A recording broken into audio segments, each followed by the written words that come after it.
Welcome to Easy Email Marketing.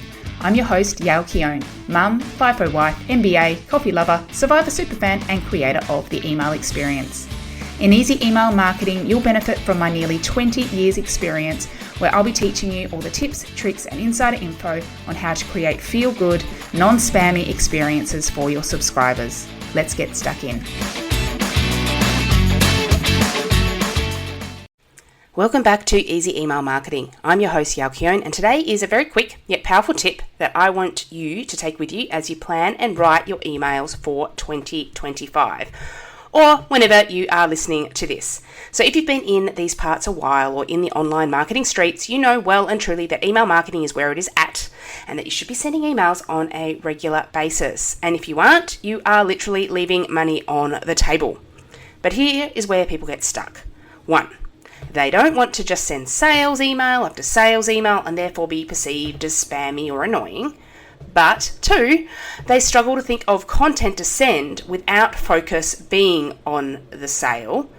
And therefore, they don't know how to actually use emails in a way that fulfills their ultimate business goal, which is to get the sale. So I've talked at length in the past about the different types of content you can send to your list that isn't just salesy. Episode 6 is the cornerstone episode of that, so definitely check that one out. And side note, if you did want help with this, I am hosting my annual email content planning workshop next week.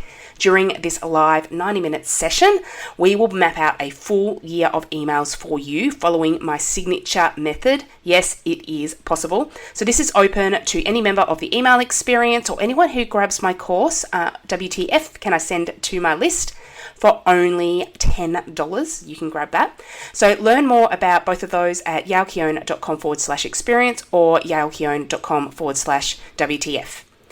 But that's not what I'm here to talk about today. In that episode, in my workshop and my freebie of 80 plus fill in the blank email ideas, I have you covered with a ton of email ideas you can send. I'm not here to repeat that to you today. What I want to share about is how to resolve that conflict between sending content to your audience, content that they want to read, and selling, and intention and strategy and having a purpose behind your emails. And that secret is intention. So whenever you write an email, I want you to ask one key question. What do I want my subscriber to do as a result of this email? Yes, we want them to take an action always. Of course, this action can be a sale, but it doesn't always have to be. Every email does not need to be a sales email, but every email should have the ultimate goal of getting to that sale. And hopefully I can explain that further in a moment. The key here is that email has a strategic purpose beyond just sending the email because somebody said you had to. Because that's why people don't send emails, right? They just get caught in this idea that people say I have to send it, but I just don't see how this is impacting my business and my bottom line, and it just feels like I'm being annoying. So there are 3 main email intentions. So 3 main things that your subscriber might do as a result of your emails. And the first one is awareness. So yes, this one sounds very flaky and brand orientated and not very actionable, but we can make it actionable, right, with a few clicks, etc. Awareness is key. And when I talk about awareness here, it's knowledge of why you do what you do, or what you sell, why it's important to them. Why is it a good choice for them? They don't know what they don't know.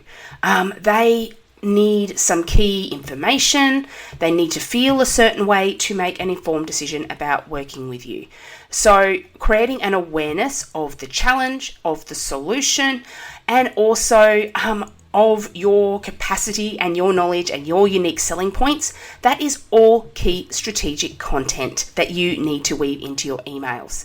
So that's the first type. So if you think, okay, my intention behind this email is awareness and education, that is very, very valid, as long as you don't stay there. And this is where a lot of people get stuck, because again, that's all about delivering content that people want to read, and they just get stuck there. The second intention, and the most overlooked one, is engagement. Engagement. This is the most crucial thing for your success of your emails. And this is because of 2 key reasons. 1, Of course, when someone engages with your emails, you know they're interested. So when I'm talking about engagement here, I'm talking about people clicking, replying, opening, all of those good metrics, people doing something as a result of your emails. And of course, we can weave this in with that awareness piece, right, by providing links for people to click through to, etc. So engagement's really, really important there, and to make it more of a two-way relationship instead of you just speaking out into the void. But from a technical point of view, engagement is the most important thing for your email deliverability and whether your emails go to your inbox versus spam, etc. So we always want to provide opportunities for people to engage in your emails. So as I mentioned, this could just be a more subtle thing, like click this link based on this awareness piece, but we also want to make sure we include on a regular basis highly engagement focused emails. So these are emails that are sent with the intention of getting your subscribers to pretty much either click or reply. And there are some great strategies you can use for this. I've got a number of them in episode 17, so check that one out. But the idea here is we just want to send something out that gets people doing something. And then third, we lead into sales. So we can have all three of these intentions. We want to make sure that every single time we send an email, we go, what is it that I want them to do? Do I want them to become aware of something? Do I want them to engage? Or do I want them to buy something or to book in with me?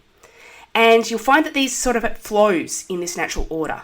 So for example, if you're running a promotion or a launch in the near future, you don't want to just start with going straight to the sale after not talking to people for a length of time. Instead, you want to start at that awareness piece, weeks, months in advance sometimes if you have to, and start building that awareness and that trust. Then start boosting that engagement. So you're sending all those great deliverability signals. So you're getting information back from your audience. It's a bit of a two-way street. And then you can go into the sale where people are already in that mindset about, yes, you are someone I want to work with. Yes, that's a product I want, and they work with it. So this can be over months, it could be over a week, it can be over the course of an automation. So this could be something around like your welcome series. It's like a mini version of this, or different, even within one email. Technically, you could probably go through each of those 3 steps as well. Obviously, it depends on the complexity of your product or service as to how much runway you need with some of those steps, but you'll see they all flow into each other, but they have an intention and everything is strategically placed. So now, hopefully you're seeing why it's so important to ask this question before every email. What do I want my subscriber to do as a result of this email? And that's where you start. Then you look at your bank of content ideas that will generate as part of the workshop or wherever you get your ideas from, and see what you have there to fulfill that purpose. So some will be a straight shot of information, that's fine. Some will have like a very natural segue into an engagement or a link click or a sale.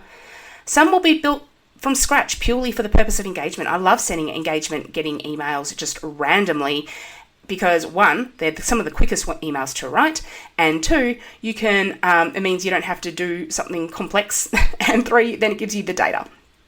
And then some will just have some fun intro content as well, and then you can just use an anyway segment to get to the main point. You do not need to follow some exact rules. You do not need the most perfect segue every time. So all of these strategies are valid, but we start with the intention. What stage are we at in our overall strategy? Then we look at our themes, look at our content, and look what we've already got and see what we can put in place to build out a very strategic email marketing picture.